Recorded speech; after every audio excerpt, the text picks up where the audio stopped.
Okay, so welcome ladies and gentlemen, please gather around your arms of the star, come a little bit closer.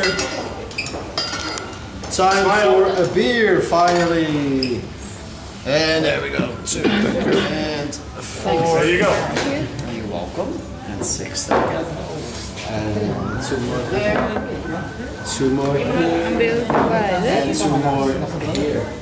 So there we go. So ladies and gentlemen, welcome once more. This is the tasting bar. We are going to taste the beer. We will do that my way today, okay? So to start with the tasting, we start with smelling our beer first, okay? So smelling the beer, very strange thing to do of course. And take a small sip from the top of the beer, just a small sip of it. When you do that, you can smell and taste a very bitter ingredient. What's the name again of this bitter ingredient in the beer? Hops. Hops. So most of the hops is concentrated in the foam, and automatically that's the most bitter part. By taking just small sips, you taste just bitterness. To taste beer good, we have to take a big sip from our beer and try to drink just the liquid. So keep the head on top, leave it alone, and try to tilt your glass a little bit and lift your head a little bit up. Yes, so big sip, just the liquid.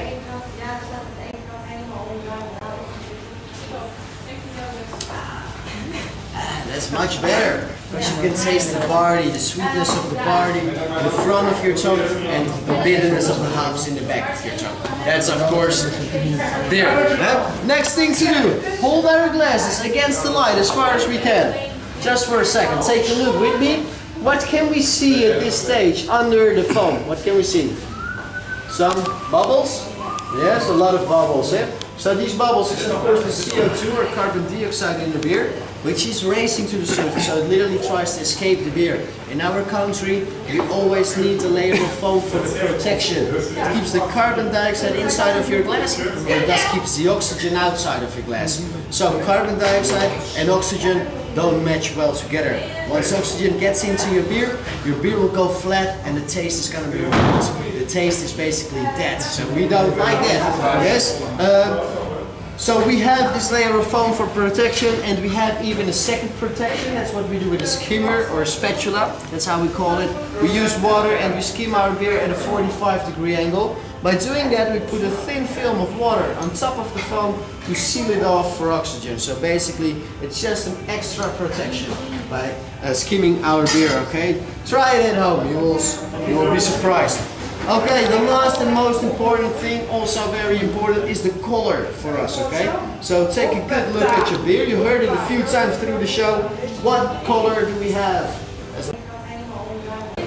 Golden, very good. So never say yellow, you will hurt our feelings. We've got a golden color and not a yellow color. We make jokes about it, drink our beer golden and it comes out yellow. So that's why I never want to hear yellow, okay? Last thing, Amstel beer got the amber color in each beer, supposed to have its own color, okay? We just we say proost in Holland, simply means cheers. Can everybody say proost? Proost. Okay, raise our glasses, look each other in the eyes, otherwise you can have 7 years of bad something, you know what I mean? 1, 2, 3, proost!